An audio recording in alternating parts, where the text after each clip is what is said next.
ان الحمد للہ وحدہ والصلاۃ والسلام علی من لا نبی بعدہ وعلی آلہ وصحبہ اجمعین اما بعد رب اشرح لی صدری ویسر لی امری واحلل عقدۃ من لسانی یفقہوا قولی۔ اعوذ باللہ من الشیطان الرجیم، بسم اللہ الرحمن الرحیم۔ یا ایھا الذین آمنوا صلوا علیہ وسلموا تسلیما۔ اللہم صلی علی محمد وعلی آل محمد کما صلیت علی ابراہیم وعلی آل ابراہیم انک حمید مجید۔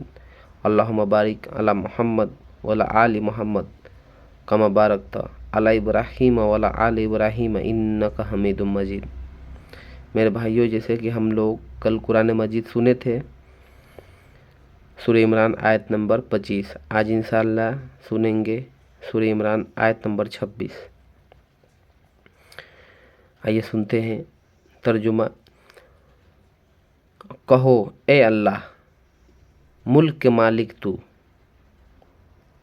آپ صلی اللہ علیہ وسلم سے اللہ خود کہلوا رہا ہے کہ کہو اے اللہ، ملک کا مالک تو، جسے چاہتا ہے حکومت دیتا ہے اور جسے چاہتا ہے چھین لیتا ہے، اور جسے چاہے عزت دے اور جس کو چاہے رسوا کر دے۔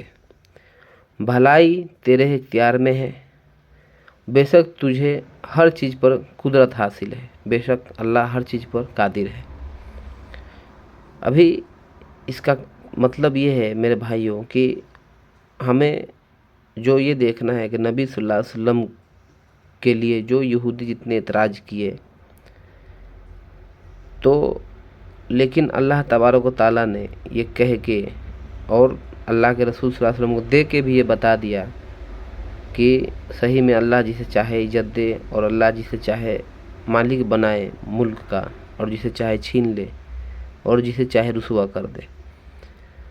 یعنی یہودیوں کو اور جو بھی اس ٹائم میں جو اعتراض کرنے والے تھے، ان کو اللہ نے رسوا کیا۔ نبی صلی اللہ علیہ وسلم فتح مکے کا سرداری، مکے ان کے ہاتھ میں آ گئے نبی صلی اللہ علیہ وسلم کے، اور اللہ نے اسی بات شاہد دی کہ آج سے مطلب اس ٹائم سے لے کے قیامت تک کے مسلمانوں پہ اللہ کے رسول صلی اللہ علیہ وسلم بادشاہ ہیں، ہمارے دل کا، ہمارے دل پہ راج کرتے ہیں، اور قیامت تک مسلمان جو ہیں ایمان لائیں گے جو اللہ اس کے رسول پہ، ان کے دلوں پہ اللہ کے رسول صلی اللہ علیہ وسلم راج کریں گے۔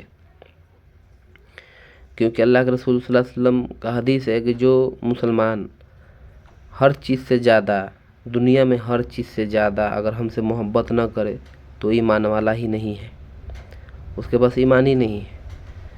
تو ہمارے دلوں پہ اور قیامت تک جو مسلمان ہیں ان کے دلوں پر بادشاہی، حکومت، راج ہے اللہ کے رسول صلی اللہ علیہ وسلم کا۔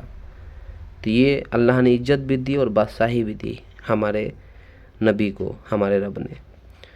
اور فرعون، نمرود، دیکھیں آپ کیسے وہ ذلیل و رسوا ہوئے، اور بڑے بڑے اور بھی ہیں جو اللہ نے ان کو رسوا کیا۔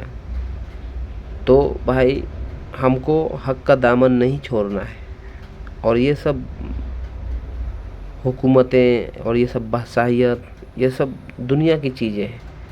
حکومتیں اور حکمران اور بادشاہ اور مالک ایسا ہونا چاہیے جیسے کہ ہمارا رب ہے۔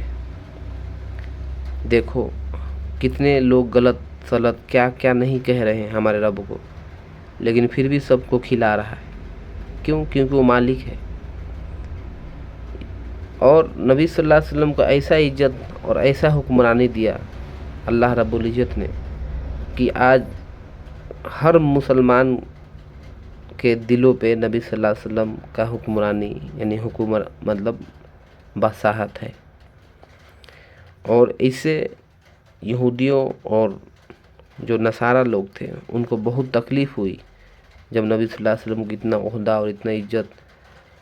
بہت سارے بیانات ہیں جو کیسے بتائیں گے اتنے کم ٹائم میں، ٹائم ہی نہیں ملتا ہے۔ بہت سارے احادیث ہے، تفسیر طبری میں آپ دیکھیں گے، تفسیر ابن کثیر جو پورا بھرا پڑا ہے، کتنا دیر بولے گا آدمی اس میں۔ لیکن بس بہرحال کہنے کا مطلب یہی ہے کہ اللہ جسے چاہتا ہے عزت دیتا ہے، اور اللہ جس کو عزت دے اس کو کوئی ذلیل نہیں کر سکتا، اور اللہ جس کو رسوا کر دے، ذلیل کر دے، اس کو کوئی عزت